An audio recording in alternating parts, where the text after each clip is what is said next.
Assalamualaikum warahmatullahi wabarakatuh. Bismillahirrahmanirrahim. Alhamdulillah wassalatu wassalamu ala Rasulillah wa ala alihi wa ashabihi wa mawala. Subhanaka la ilma lana illa ma 'allamtana innaka antal alimul hakim. Rabbi shrah li sadri wa yassir li amri wa hlul 'uqdatam min lisani yafqahu qawli. Amma ba'd. Kita lanjutkan pembahasan terkait dengan konsep hukum di dalam Islam ya. Kemarin kita bicara tentang prinsip-prinsip hukum, lalu kemudian yang kedua karakter hukum yang terkait dengan hukum muamalah dan hukum ubudiyah ya. Hukum yang berkaitan dengan hubungan manusia ini kepada Allah, yang kedua adalah hubungan manusia kepada sesama manusia atau dengan sesama makhluk yang ada ini. Nah, karakter dari keduanya atau prinsip dari kedua hukum ini ada perbedaan. Kalau dalam hal ibadah itu al-aslu at-takhrim ya. Dalam hal ibadah itu al-aslu at-takhrim. Al-aslu fil ibadati at-takhrim. Pada dasarnya ibadah itu adalah diharamkan at-takhrim.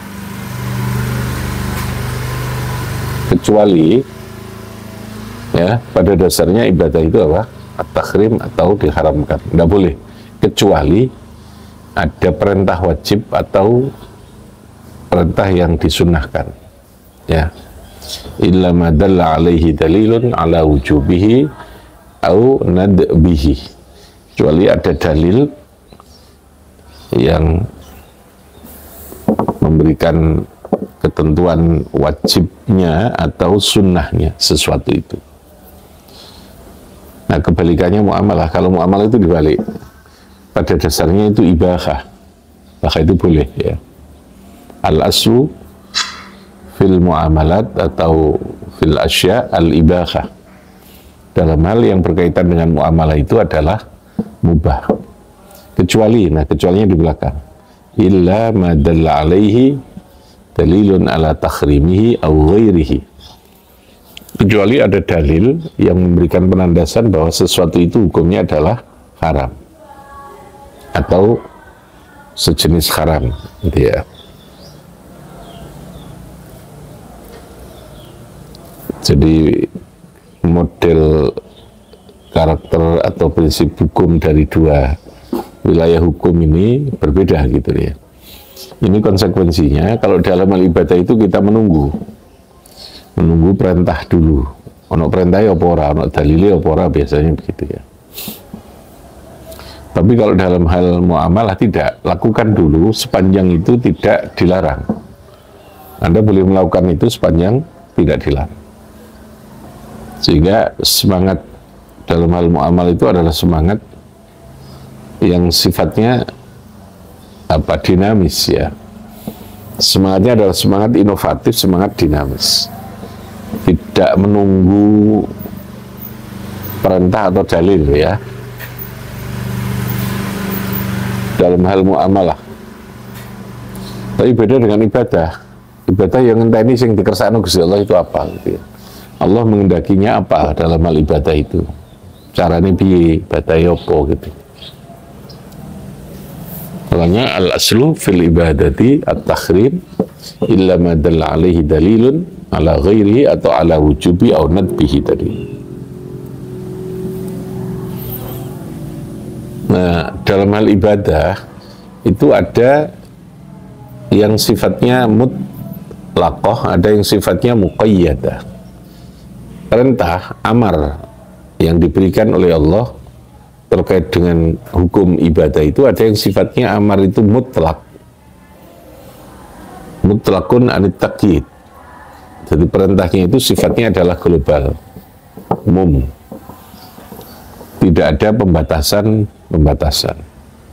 tidak ada takyidnya. Qayyid itu artinya batasan. Yang kedua, ada perintah itu yang sifatnya muqayyad, perintah yang dibatasi oleh aturan, disertai dengan aturan-aturan tertentu dalam pelaksanaannya. Itu namanya muqayyad. Paham ya? Nah, keduanya punya akibat yang berbeda gitu ya. Kalau perintah itu disertai dengan tata cara pelaksanaannya, maka orang tidak boleh melakukan melebihi atau keluar dari tata cara yang telah ditentukan oleh Gusti Allah itu. Tata cara ini kupi gitu. Ya. Jadi kalau sholat, tata cara itu kalau dalam bahasa fikih namanya syarat dan rukun. Apa namanya? Syarat dan rukun itu. Ya sudah. Apa sing ditentokno Gusti Allah tata caranya, prosedurnya ya, atau dalam bahasa komando itu namanya protapnya, prosedur tetap yang terkait dengan pelaksanaan sebuah perintah ya harus dilakukan apa yang itu. Itu ya.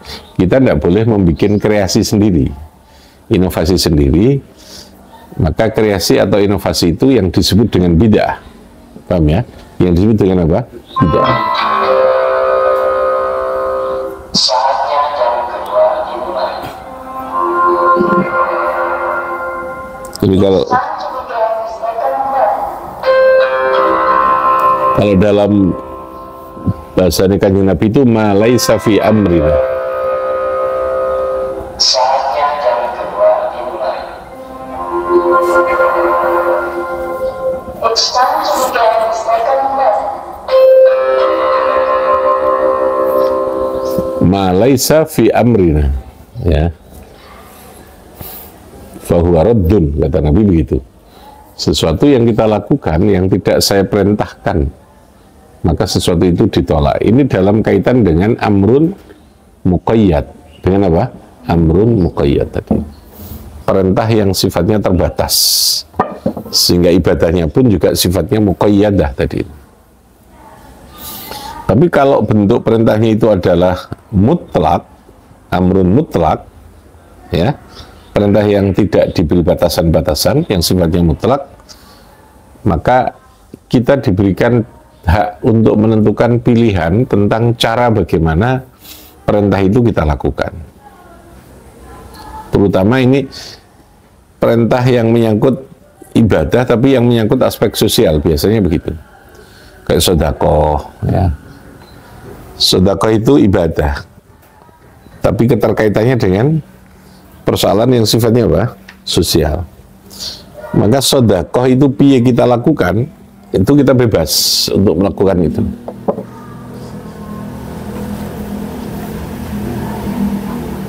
Untuk melakukannya itu menjadi bebas itu.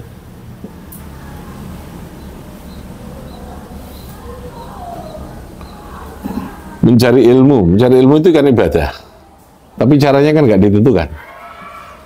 Jenis sekolahnya, cara ini biaya itu udah ditentukan.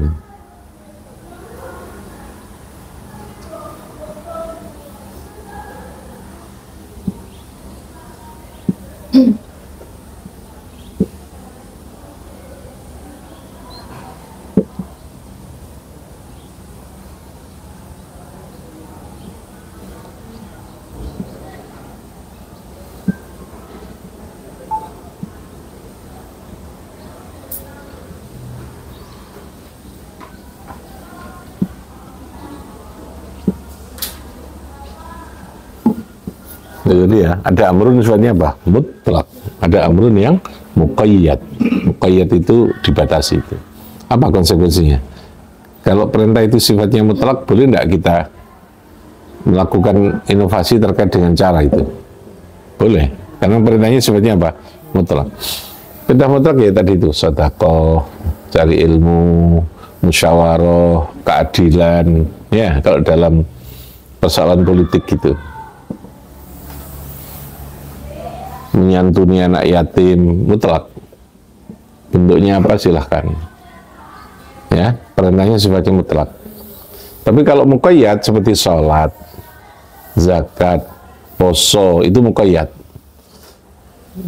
Pelaksanaan terhadap itu aturannya sudah sangat rinci ya, sangat jelas itu. Yang lalu memunculkan apa yang disebut dengan syarat rukunnya ibadah itu dalam fikih. Tapi kalau masalah yang tadi kan enggak, ya Terserah kita gitu. Kalau mencari ilmu nggak ada kan syarat rukunnya cari ilmu kan nggak ada begitu. Secara fikih itu kita sendiri yang menentukan, yang lalu menjadi pilihan manajemen, pilihan kurikulum itu karena memang di dalam agama tidak ditentukan secara detail. Amar untuk utulbul ilma itu sifatnya mutlak. Bersifat apa? Mutlak. Yarfa'illahu alladhina amanu minkum itu mutlak. Maka di situ tidak ada bid'ah. Kalau urusan cara, gitu loh ya. Di dalam cara itu tidak ada bid'ah. Haji itu pelaksanaannya bersifat muqayyad, apa ibadahnya ya. Tapi dalam proses penyelenggaraan hajinya itu pilihan kita itu cara. Paham ya? Cara itu bid'ah. Orang zikir itu bentuk zikirnya Allah memberi tuntunan, ini loh istighfarnya kayak gini, baca sholat kayak gini. Tapi pelaksanaan dari cara itu kayak apa itu terserah kita. Maka tidak ada yang namanya bid'ah di situ. Mau dijudulkan tahlil, mau dijudulkan sholawat, mau dijudulkan apa istilahnya sholat bersama atau apa, mau pakai banjari, mau pakai monggo silahkan. Yang penting cara itu tidak bertentangan dengan syariat, gitu ya. Karena memang perintahnya bersifat mutlak. Bersifat apa? Mutlak tadi itu. Nah, dalam hal ubudiyah itu biasanya karakter hukumnya itu bersifat muqayyadah. Tapi beda dengan aspek hukum ibadah yang non sosial, yang non apa? Yang non ibadah mahdhah itu, ini karakternya lebih bersifat muqayyadah itu. Perintah Allah tentang sholat itu langsung disertai dengan tata cara sholat itu melalui kanjeng Nabi, gitu ya, melalui kanjeng Nabi. Aqimus sholat itu perintah langsung Al-Quran. Tapi bagaimana sholat dilakukan Nabi yang menjelaskan nanti. Ya, Nabi ketika memberikan penjelasan menjadi hadisnya itu namanya apa? Penjabaran atas sebuah perintah tadi. Menjadi ada oleh ulama lalu dijabarkan menjadi fikih. Dengan Nabi itu sifatnya umum. Sallu kama ra'aitumuni usalli. Yes, telan aku ya nak salat ya. Tapi dalam pelaksanaan salat Nabi itu Nabi kan tidak menjelaskan ini yang rukun, ini yang sunnah. Kan tidak ada ya. Ini yang sunnah abad, ini sunnah hayat. Ini kalau lupa nanti begini kan tidak begitu. Nabi hanya memberikan contoh bagaimana sholat dilakukan. Nah, siapa yang menguraikan itu untuk menjadi sebuah kerangka keilmuan yang disebut dengan ilmu fikih itu, ya para mujtahid. Sehingga para mujtahid itu sesungguhnya menggali lalu kemudian membangun kerangka terkait dengan aturan bagaimana sebuah ibadah itu harus dilaksanakan. Sehingga muncul kerangka keilmuannya, apa ada jenis ilmu itu kan ada sistematikanya, ada syarat, ada rukun, ya, ada sunnah, ada yang membatalkan itu apa gitu ya, paham ya? Lalu ada yang melengkapi dengan fadilah keutamaan masing-masing, ya, itu wilayahnya sudah mujtahid atau para imam itu. Oleh Nabi memberikan umum secara umum. Kita tidak tahu dari hadis Nabi itu di sisi termasuk sunnah. Allahu Akbar. Allahu Akbar dengan mengangkat tangan begini. Nabi. Sing wajib yang mana? Allahu Akbarnya mengangkat tangannya. Allahu Akbarnya namanya takbiratul ihram. Rukun itu. Ulama menyimpulkan itu rukun. Nah, kesimpulan itu tentu ada ilmunya. Kenapa kok lalu itu disimpulkan rukun? Sementara ngangkat tangan ini apa hukumnya? Sunnah. Hukumnya apa? Sunnah. Kenapa begitu ya? Ulama tentu menggali tadi itu. Nabi kok gak tahu ninggal, no ya, nek sholat mesti ono takbiri. Takbiri seperti ini. Nabi sendiri tidak pernah matur takbiratul ihram itu rukun. Ini enggak. Paham ya? Nabi cuma ngajari duluan aku sholat ya ini. Paham ya? Siapa yang menjabarkan? Para mujtahid itu. Lalu muncul pemikiran hasil ijtihadnya yang berupa fikih yang kita kaji melalui kitab kuning itu. Jadi kitab kuning itu adalah sesungguhnya hasil sebuah pemikiran, proses dari ijtihad para mujtahid dari pemahaman atas dalil yang berupa Al-Quran atau apa? Hadis itu. Di situ. Itu yang terkait dengan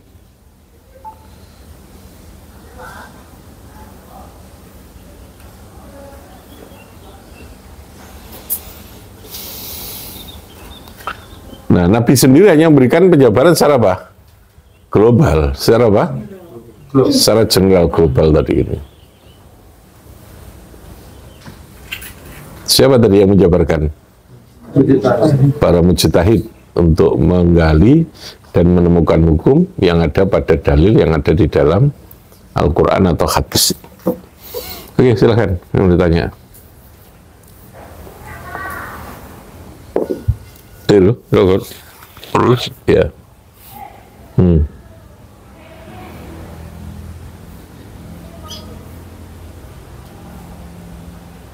Ya, ada.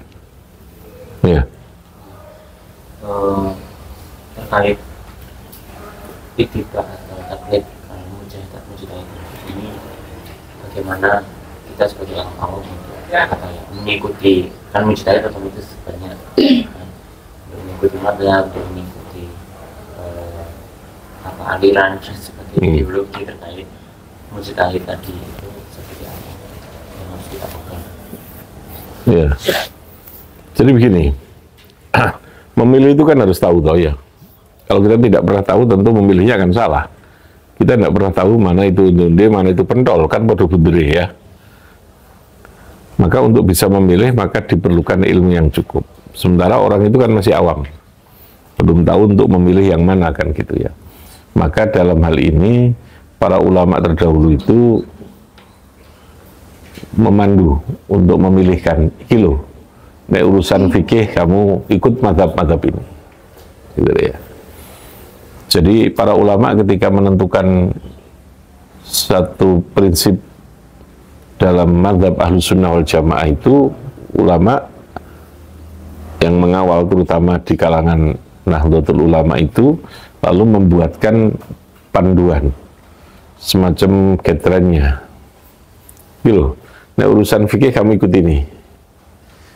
Ya, jadi agar supaya orang awam itu tidak salah memilih mazhab yang harus diikuti, maka para ulama itu memberikan panduan, memberikan gambaran terkait dengan mazhab mana yang harus kita ikuti sesuai dengan bidang amaliyah yang kita lakukan. Nah, di Nahdlatul Ulama itu sebagai organisasi yang mengawal agama dengan prinsip Ahlus Sunnah wal Jamaah, lalu membuat kriteria, paham ya? Satu, dalam hal sumber beragama itu ada 4, ya, Al-Quran, hadis, ijma, dan qiyas. Itu versi yang dihasilkan oleh ijtihadnya para ulama Ahlus Sunnah wal Jamaah Nahdliyah, orang NU. Sehingga orang itu ketika ingin berbicara tentang apa sih sumber kita ini, ya 4 itu gitu ya. Kalau tidak ada dalam Al-Quran, kamu cari di hadis. Kalau hadis tidak ada di ijma, kalau tidak ada maka lakukan namanya qiyas itu. Contohnya itu ya, itu guidance sesungguhnya, bukan sesuatu yang sifatnya keharusan dari Kanjeng Nabi itu gini gitu, enggak gitu. Tapi Nabi cuma memberikan pedoman sinyalnya saja juga tadi ini. Nabi cuma mengatakan, dawuhnya Nabi itu ikuti kelompok yang terbesar di antara kamu, ya. Karena di akhir zaman nanti kata Nabi akan fasatakunu fitanun katsirah, ya. Abdu, ya, abdu itu Nabi suruh menggigit, suruh merangkul, ya, merangkul terhadap kelompok golongan yang besar. Karena golongan yang besar itu potensi kebenarannya lebih besar, gitu ya. Firqah yang sifatnya katsirah, firqah yang besar. Al-jamaah itu namanya, alaikum bil jamaah.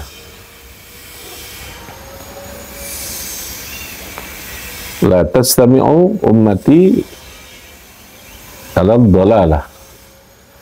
Nabi memberikan penegasan, umatku tidak mungkin mereka bersekongkol untuk melakukan kesesatan. Nah, terusan hadisnya tadi itu, maka kamu ikutilah golongan yang besar, karena golongan yang besar ini tidak mungkin melakukan apa? Kebohongan tadi, persekongkolan untuk bohong itu. Jadi lalu ulama itu memberikan panduan dalam bidang fikih, ikuti 4 mazhab. Mazhab kan banyak. Lalu pedomannya sudah, ini 4 ini sudah. Imam Malik, Imam Abu Hanifah, Imam Syafi'i, Imam Ahmad bin Hambal, ya sudah. 4 ini kamu pilih pedoman.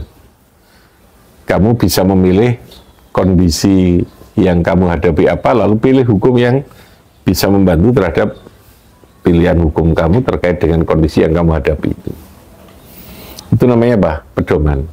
Bukan berarti keharusan kudu papat iku ndak, gitu ya. Karena orang awam itu nek DKI di Jarno kan gak bisa milih tadi itu kan, akan takut salah gitu. Maka itu harus pedoman. Dalam bidang akidah, karena komponen atau unsur dimensi yang menyangkut tentang beragaman itu ada akidah, ada fikih, ada tasawuf gitu ya. Maka dalam bidang akidah, ulama memberikan guideline-nya adalah ikuti saja Imam Abu Hasan al-Asy'ari dan Imam Abu Mansur al-Maturidi. Ikut pada Imam Maturidi dan Imam Asy'ari dalam bidang akidah. Bagaimana memahami tentang akidah yang benar, itu keduanya itu sudah benar gitu ya. Artinya yang paling valid, yang paling utama itu. Dalam bidang tasawuf, ulama memberikan guideline-nya apa? Tasawuf ya, ikuti saja Imam Ghazali dan Imam Junaid al-Baghdadi itu. Tasawuf. Nah, di situ lalu menjadi ciri khas atau identitas dari Islam Ahlus Sunnah wal Jamaah itu. Namanya NU itu. Aswaja yang anak NU, karena banyak orang yang ikut aswaja. Aswaja itu sebenarnya adalah sebuah bentuk penamaan atau status yang diberikan Nabi secara umum. Nah, di Indonesia lalu itu yang dipakai nama untuk perjuangan atau gerakan Nahdlatul Ulama dalam hal membentengi atau mengawal agama. Agama yang bagaimana? Yang Ahlus Sunnah wal Jamaah tadi. Dijabarkan lagi, Ahlus Sunnah yang kayak apa? Pemahamannya tadi, bidang akidahnya kayak tadi itu, yaitu Abu Hasan al-Asy'ari, Abu Mansur al-Maturidi, Asy'ari dan Maturidi. Di bidang fikihnya itu ada 4 mazhab tadi. Di bidang tasawufnya ada Imam Ghazali dan Imam Junaid al-Baghdadi itu. Tokoh dalam bidang. Wis melok kowe kok bener kan. Ngono lho ya gampangane. Aja liya-liyane kita membelarah gitu. Itu namanya bingkai pedoman bagi umat untuk memilih itu. Awam itu untuk orang umum. Maksudnya awam itu yang tidak terlalu paham tentang agama ya. Mungkin dia punya pendidikan tinggi, ya mungkin dia punya gelar yang tinggi secara akademik, tapi ketika tidak ngerti agama, kategorinya ya awam. Dia awam. Nah, khos itu khawas, itu orang yang secara khusus dia memang punya kedalaman ilmu agama itu. Jadi cara mengikutinya begitu, mengikuti terhadap apa? Pedoman, ya terhadap guideline tadi itu dalam kita mengamalkan ajaran agama. Oke, lagi ya.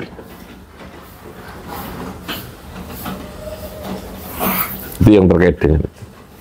Oke, coba ikut NBK guru-gurunya yang putri itu.